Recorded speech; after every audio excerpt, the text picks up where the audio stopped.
Alors la vallée de l'Ars, c'est une vallée qui débute à Chamonix et qui est à la fois industrielle, qui est à la fois très touristique, et tout en ayant une économie forte. Et c'est une vallée donc qui est à la fois, qui étant étroite, subit de plein fouet cette pollution, où on a une circulation poids lourd entre, je dirais, le bas de la vallée, tous les grands axes, que ce soit de Paris, de Genève ou de l'Europe. Il est vrai que c'est cette difficulté de cette vallée.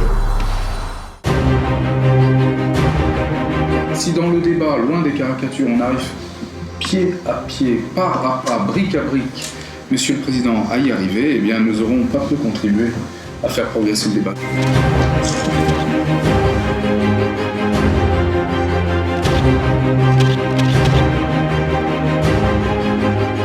Qu'est-ce que le projet Équilibre ?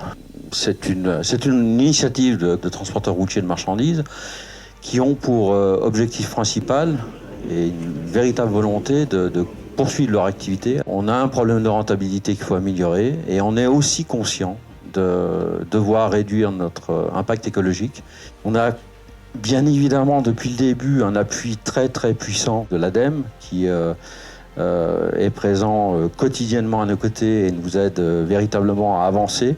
L'ADEME a fait le pari avec GRDF d'aider au développement de la filière en aidant l'usage, la consommation. C'est-à-dire que le modèle économique sur lequel l'aide, le fonds de soutien qu'on a élaboré aux côtés de GRDF est basé sur l'aide à l'acquisition de véhicules. Quiconque veut acheter un poids lourd rentrant dans ces critères-là sera éligible à ce fonds. On a eu une coopération très intéressante avec GRDF et je crois que c'est cette collaboration toute simple qui a fait comprendre et qui m'a fait comprendre qu'il y avait une opportunité à saisir, puisqu'il est en train de se mettre en place une station de gaz naturel pour véhicules.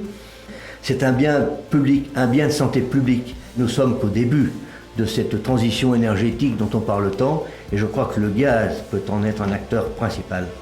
Il y a eu une volonté de transporteurs, et je les en remercie et les félicite, d'avoir eu cette initiative ensemble, de comprendre aussi qu'ils étaient acteurs un petit peu de cette volonté de travailler et d'essayer d'être moins polluants.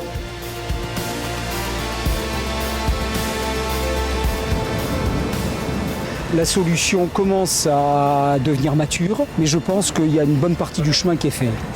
Ça peut donc être dupliqué dans d'autres endroits, dans d'autres agglomérations. Je pense que c'est bien que les transporteurs prennent les choses en main. Oui, GNC, oui, j'y crois fortement, oui. L'avenir, indéniablement, se fera avec des sources d'énergie plus propres. On pense que ça va se développer de toute façon. Si tout le monde avance dans le même sens, je pense que ça peut être positif. On pense que c'est l'un des carburants des prochaines années. Il y a vraiment une très très grande implication de tous les acteurs autour de ce projet, une accélération du mouvement. Bon, c'est bon alors ? Eh ben on y va alors. À bientôt.